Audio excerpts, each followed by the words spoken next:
हिमाचल प्रदेश में जो प्राकृतिक आपदा इस बार आई है बरसात के इस मौसम में, उससे बहुत बड़ी क्षति हुई है। जान माल को इस बात से आप सब परिचित हैं। और अपेक्षाकृत आज से पहले हमने मानसून के दौरान, बरसात के दौरान हमेशा नुकसान होते तो देखा, लेकिन अब की बार का ये नुकसान तुलना में बहुत ज्यादा है। पूरे प्रदेश भर में ये नुकसान हुआ है।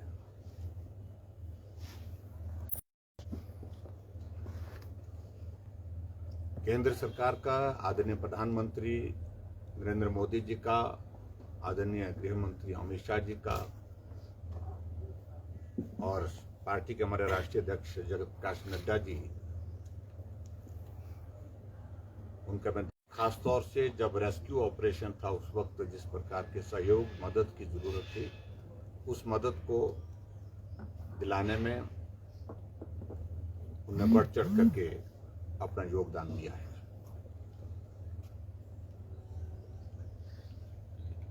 मुझे हिमाचल प्रदेश में बहुत जगह बाढ़ प्रभावित लोगों से भी मिलने का अवसर प्राप्त हुआ। बहुत जगह जाकर के उस नुकसान को भी देखने का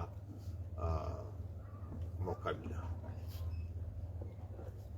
सचमुच में बहुत बड़ी क्षति हुई है, जिसकी भरपाई मैं समझता हूं कि बहुत कठिन है, मुश्किल है, लेकिन फिर भी उसके बावजूद प्रदेश सरकार भी अपने स्तर पर प्रयत्न कर रही है, प्रयास कर रही है। हम सत्ता में नहीं है हिमाचल प्रदेश में, विपक्ष में है, और विपक्ष में रह करके भी हम अपनी भूमिका को सार्थक रूप से रखें। और इस वक्त इस संकट की घड़ी में प्रदेश के लोगों को जिस प्रकार से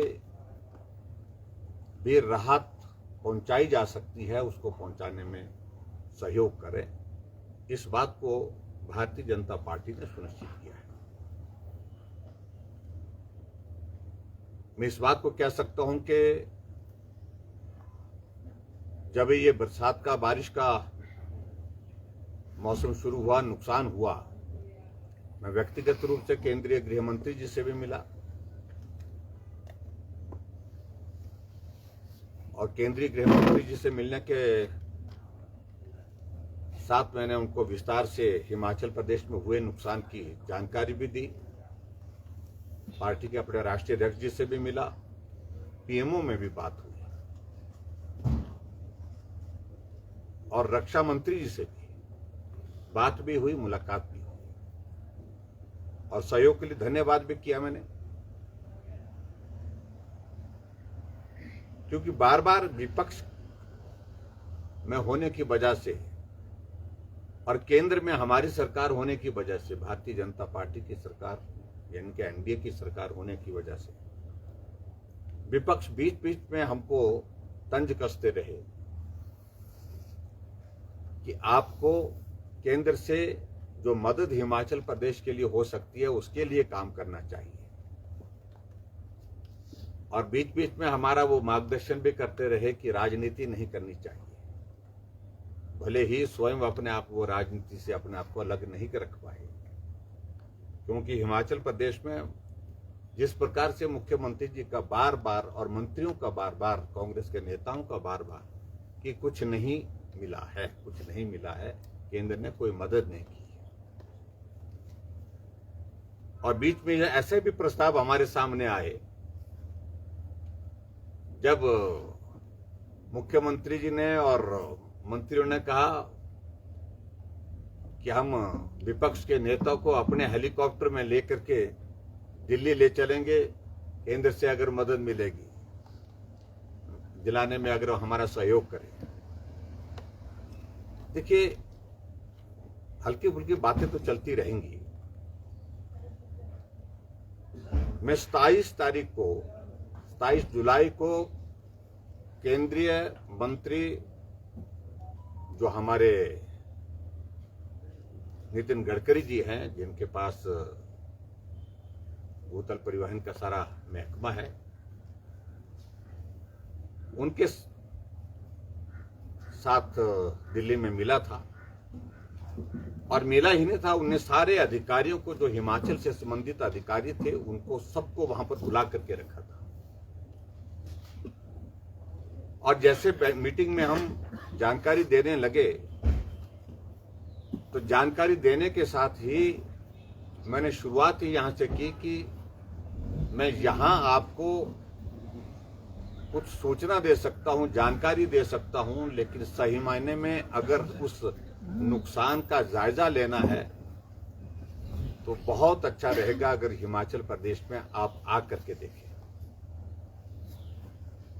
और आकर के देखने की बात मैंने इसलिए की क्योंकि बहुत अंतर होता है हमारी द्वारा कही हुई बात और अपनी आंखों से देखी हुई बात, उसमें अंतर बहुत होता है। और वो हमारी बैठक 5 मिनट में ही उन्होंने समाप्त कर दी। उन्होंने कहा कि ये बैठक हम उसके बाद सोच लेंगे, लेकिन मैं हिमाचल प्रदेश जल्दी आने का कार्यक्रम बनाता हूं। और उन्होंने हिमाचल प्रदेश का कार्यक्रम बनाया। और पिछले कल यानी कि 1 अगस्त को 27 को मिला, मैं 27 जुलाई को मिला, 1 अगस्त को उन्हें अपना कार्यक्रम कुल्लू मनाली का बनाया और हम दोनों दिल्ली से इकट्ठा होकर के आए। मुझे उनके कार्यालय से फोन आया कि मेरा कार्यक्रम अब फाइनल है। पहले 4 की सोच रहे थे, लेकिन फिर बाद में कहा कि 1 तारीख को ही आऊंगा और आप साथ रहेंगे। मैं दिल्ली से उनके साथ आया चंडीगढ़ में मुख्यमंत्री जी सुखविंदर सुक्खू जी और पीडब्ल्यूडी मंत्री विक्रमादित्य जी भी हमारे साथ वहां पर इसके लिए दौरा करने के लिए वहां पर साथ चले। और उसके पश्चात पूरा कीर्तपुर से कुल्लू तक का जो 4 लेन पूरा हमने हेलीकॉप्टर से उन्होंने डायरेक्शन दी थी पायलट को कि पूरा मैं देखते हुए जाना चाह रहा हूं। तो पूरा कुल्लू तक उन्होंने जो है वो एरियल इंस्पेक्शन, जिसको मैं कह सकता हूं, सर्वेक्षण कह सकता हूं, वो किया। और उसके पश्चात कुल्लू में पहुंचने के पश्चात भुंतर एयरपोर्ट से मनाली तक का पूरा रास्ता 4 लेन का जो डैमेज हुआ है, जो सड़क डैमेज हुई है, उसको सड़क मार्ग से देखा। और लगभग 10 स्थानों में, वो 10 से भी ज्यादा स्थानों में लगभग वो रुके, जहां लोगों की बात भी सुनी। और लोगों की बात सुनने के साथ साथ में उन्होंने उस नुकसान को अपनी आंखों से देखा। और उसके पश्चात मनाली में जाकर के उन्हें मीडिया ब्रीफिंग की और जिसकी तफसील, जिसकी डिटेल्स आपके पास उपलब्ध है, आप सब लोगों ने वो जानकारी हासिल कर ली है। मैं उस पर बहुत ज्यादा विस्तृत जानकारी देने की आवश्यकता महसूस नहीं करता हूं। आज तो मैं उनका धन्यवाद करता हूं कि हमारे आग्रह पर, हमारे निवेदन पर उन्हें हिमाचल आने का कार्यक्रम अपना जो तय किया। और उस कार्यक्रम में आकर के उन्हें हिमाचल प्रदेश में जो बाढ़ और बारिश के कारण प्रभावित इलाका, और जिसमें मेन जो हमारा नेशनल हाईवे और 4 लेन के जो डैमेजेस हुए हैं, उनको अपनी आंखों से देखा। हम मुख्यमंत्री जी और पीडब्ल्यूडी मिनिस्टर एक ही गाड़ी में थे और अधिकारी भी उनने उसी गाड़ी में, उनको बोला कि आप भी उसी गाड़ी में बैठे। हम वक्त ऐसे चलते वक्त जो है, हम एक जगह जाते जाते साथ में चर्चा भी करते जाएंगे और निर्णय भी साथ में करते जाएंगे। तो ये दौर भी साथ में चला। मैं सबसे पहले तो गडकरी जी का जहां धन्यवाद करता हूं, वहां मैं आदरणीय प्रधानमंत्री नरेंद्र भाई मोदी जी का भी आभार व्यक्त करता हूं। लोकसभा का सत्र चला हुआ है और क्रूशियल सत्र है। प्रधानमंत्री जी से उन्होंने व्यक्तिगत रूप से निवेदन करके एक दिन की छुट्टी मांगी, कहा कि मुझे उस नुकसान का जायजा लेने के लिए हिमाचल प्रदेश जाना है। और आदरणीय प्रधानमंत्री नरेंद्र मोदी जी ने उनको सहर्ष यहाँ हिमाचल प्रदेश में आकर के इस नुकसान का जायजा लेने के लिए कहा था, जिसका जिक्र उन्होंने खुद किया है। और कुल्लू में आने के पश्चात नितिन गडकरी जी ने जो घोषणाएं की उनका मैं स्वागत करता हूं। पहली बात तो उन्होंने एक बात कही कि सड़कों की मरम्मत के लिए दो तरह की चीजें हैं। एक तो नेशनल हाईवे और नेशनल हाईवे के साथ साथ में जो 4 लेन है, ये हमारा जिम्मा है। जो भी डैमेजेस हुए हैं वो उन डैमेजेस को हम अपने आप उसकी भरपाई करेंगे, क्योंकि उसका आकलन बन रहा है, उसका असेसमेंट, उसका एस्टिमेशन बनेगा। पहली प्राथमिकता उन्होंने ये कही कि पहले तो जीवन सामान्य परिस्थिति में जो हमारा वहां पर आ जाए चलने का, उसको सुनिश्चित करेंगे। और उसके साथ साथ में और चीजों को लेकर के 4 लेन में जहां डैमेजेस इस तरह के हो गए हैं, उसमें कुछ नई टेक्नोलॉजी के साथ जो है उनको कुछ चीजों का निर्णय करना पड़ेगा। उसके बारे में उन्होंने कहा कि उस पर थोड़ा वक्त जरूर लग सकता है, लेकिन उसके बावजूद पहले तो यातायात हमारा प्रभावी ढंग से चालू हो सके, उस बात को सुनिश्चित करना है। उसके लिए उन्होंने अधिकारियों को मौके पर ही आदेश दिए। और मैंने कहा कि नेशनल हाईवे 4 लेन के बारे में उन्होंने बड़ा स्पष्ट कहा कि जो भी जितना भी खर्च होगा उस खर्च को केंद्र सरकार वहन करेगा, उसमें दो राय नहीं। और उसके साथ एडिशन और की उन्होंने, और वो एडिशन और की कि नेशनल हाईवे 4 लेन के 1 किलोमीटर के दायरे में जितने भी पुल डैमेज हुए हैं, उन पुलों का निर्माण भी, अगर कोई रिपेयर करना है तो उसका रिपेयर भी हम केंद्र के खर्चे पर करेंगे। मैं उसके लिए पैसे का प्रावधान करूंगा। ये बहुत बड़ी बात है। आमतौर पर ऐसे में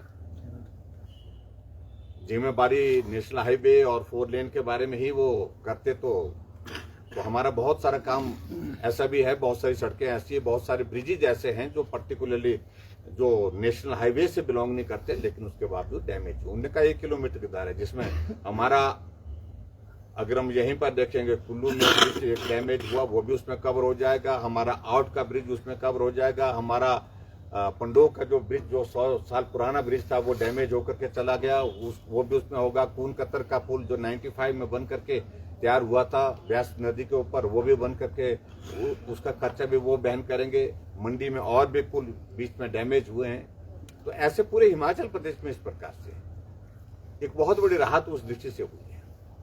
और उसके अलावा 400 करोड़ रुपए सीआरएफ के तहत उन्होंने हिमाचल प्रदेश को देने की जो घोषणा की, वो एक ऐतिहासिक है। और प्रदेश सरकार को ये भी कहा कि आप काम शुरू करें, इस पैसे की आप चिंता ना करें, तुरंत प्रभाव से इस काम को शुरू करने की आप तैयारी करें, ताकि हम जल्दी से जल्दी यातायात को हिमाचल प्रदेश में सामान्य बना सके। और उन्होंने इस बात को भी कहा कि सेब का सीजन है, और सेब के सीजन में ऐसे वक्त में बिल्कुल हमको तुरंत प्रयत्न करना चाहिए, प्रयास करना चाहिए कि जो छोटे रोड्स हैं उनको भी बहाल करना चाहिए युद्ध स्तर पर, ताकि सेब की फसल मार्केट तक पहुंच सके। क्योंकि सेब की फसल को हमने देखा कि हिमाचल प्रदेश में बहुत बड़ा नुकसान हुआ है। और नुकसान उस दृष्टि से हुआ, कुछ जगह तो बगीचे ही चले गए हैं, और कुछ जगह बगीचे चलने के बात बगीचा तो है, लेकिन सेब मार्केट तक पहुंचाना कठिन हो गया क्योंकि रास्ते सारे बंद हो गए। मैं जुब्बल कोटखाई और रोहडू के बहुत सारे इलाके में पहुंचा वहां पर, और पैदल भी गया कुछ जगह वहां पर, तो खुद भी इस बात को देख कर तो उस सारी चीज को सुनिश्चित करने के लिए जो युद्ध स्तर पर जो काम होने हैं उनको शुरू करने के लिए कहा है। और मैं उम्मीद करता हूं कि हिमाचल प्रदेश सरकार, क्योंकि अभी तक जो रेस्टोरेशन का जो काम रोड्स का, वो जो गति पकड़नी चाहिए तो वो गति अभी तक नहीं है, उसको तेज करने की आवश्यकता है। और इसके कारण आपने देखा होगा कि सेब के सीजन में अगर सड़क प्रॉपर जल्दी नहीं बन पाती है, चलने लायक नहीं बन पाती है, तो बागबानों को बहुत बड़ी कठिनाई का सामना करना पड़ेगा, उनका सेब नष्ट हो जाएगा। और हाल ही में आप लोगों ने इस प्रकार के वीडियो देखे भी, लोगों ने आहत होकर के परेशानी में सेब की फसल तैयार होने के बावजूद मार्केट में जब नहीं पहुंचा पाए, उस सेब को नदी में फेंक दिया, नाले में फेंक दिया। ये भी आपने देखा, जिसका राजनीति से कोई लेना देना नहीं। नौजवानों ने खुद अपने आप पत्रकार वार्ता करके स्पष्ट कर दिया है। लेकिन बड़ा चित्र लगता है कि उनको थाने में बुला करके उनको पूछा गया कि तुम बयान दीजिए, तुमने फलाने आदमी के कहने पर यह किया, किसी के कहने पर नहीं। कि उन्होंने कहा कि हमारा सेब था, हम इंतजार करते रहे, सड़क नहीं खुली, आखिरकार सेब सड़ने लगा, हमने नाले में फेंक दिया। तो ऐसी स्थिति हिमाचल प्रदेश में आने वाले समय में और ना बने, इस बात को सुनिश्चित करने के लिए प्रदेश सरकार का यह जिम्मा है कि वो जल्दी से जल्दी सड़कों को खोलने का काम करें। आज के इसमें मुझे बहुत ज्यादा नहीं कहना है, मैं सिर्फ इतना ही कहना चाह रहा हूं कि हिमाचल प्रदेश में जैसा उन्होंने कहा कि 68 टनल टोटल बन रहे हैं और 86 किलोमीटर उनकी लेंथ होगी, और उनमें लगभग 1200 करोड़ रुपए खर्च होगा। ये भी बात कही है, जिसमें से उन्होंने कहा कि लगभग बहुत सारी टनल जो है जिनका काम जो है 27 टनलों का काम जो है वो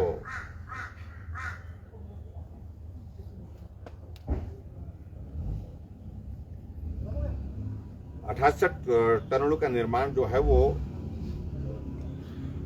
12,000 करोड़ रुपए की लागत से बनकर के तैयार होगा। ये बात कही है। और उसके बाद एक बात और भी उन्होंने कही है कि जो लोगों ने भी वहां कुल्लू में हमारे सामने साझी की, और वो बात ये कि अगर टनल नहीं होती तो अब की बार कुल्लू मनाली का रास्ता बहुत कठिन हो जाता है, यानी कि पूरा कनेक्शन ही टूट जाता है। क्योंकि जो मेन जो हाईवे है, जो पुराना हमारा, वो कई जगह बाढ़ के कारण, बरसात के कारण जो है वो टूट गया है, जिसको रिस्टोर करने के लिए अभी कई महीने लगेंगे। टनल के निर्माण के कारण उन जगह सुविधा हुई है, उस दृष्टि से इस बात को कहा। एक और भी उन्होंने बात कही कि लगभग 250 करोड़ की लागत से जो बिजली महादेव का जो रोपवे है, उसके प्रक्रिया पूरी हो चुकी है, और वो तुरंत उन्होंने कहा कि उस काम को भी शुरू करना चाहिए। ऐसी बहुत सारी चीजों का जिक्र है, मैं समझता हूँ उन डिटेल में जाएंगे तो उसमें हम अलग से बात कर लेंगे। लेकिन मैं आज एक चीज जरूर कहना चाहता हूँ कि मैं हिमाचल प्रदेश की जनता की ओर से आदरणीय नितिन गडकरी जी का हृदय से आभार व्यक्त करता हूं, जिन्होंने इस दुख की घड़ी में आकर के हिमाचल प्रदेश के लोगों को अपना सहयोग दिया, संबल दिया, और खुले दिल से उनने मदद की। अगर नेशनल हाईवे और 4 लेन को अगर मिला करके हम सारा जो डैमेजेस हुए हैं और जिसका जिम्मा केंद्र सरकार ने लिया, वो आंकड़ा लगभग 2,500 करोड़ से ऊपर का जाएगा। अभी उसका एस्टिमेशन बन रहा है, लेकिन मोटा मोटा जो आंकड़ा वहां पर वो वर्कआउट हो रहा था, लगभग 2,500 करोड़ रुपए की मदद केंद्र सरकार से हिमाचल प्रदेश में इस बाढ़ के दौरान जो है वो हुई है। तो एक बार फिर से मैं उनका जहां धन्यवाद करता हूं, वहां जो हमारे सत्ता पक्ष के मित्र हैं, मुख्यमंत्री हैं, उनके मंत्री हैं, जो मुझे कह रहे थे कि हम आपको लेकर के चलेंगे, ऐसी नौबत ही ना पड़ी। हम ही उनको लेकर के कल चंडीगढ़ से कुल्लू तक साथ ले गए और साथ लेकर के ये हिमाचल प्रदेश सबका है, ये हमारा भी उतना है, सत्ता पक्ष का भी और हिमाचल के लोगों का सबका है।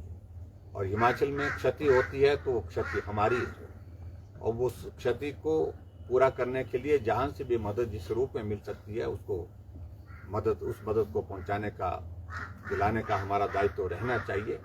और विपक्ष में होते हुए भी मैं इस बात को मैं जरूर कहना चाहूँगा कि हमने ईमानदारी से प्रयास किया है कि संकट की घड़ी में सारी बातों को छोड़ करके हम इकट्ठा हो करके काम करें, मदद करें और जो गरीब लोग, जो प्रभावित लोग, जिनको बहुत बड़ी आफत इस वक्त इस घड़ी में आई है, उनके लिए मदद कर सके, यही मुझे कहना है।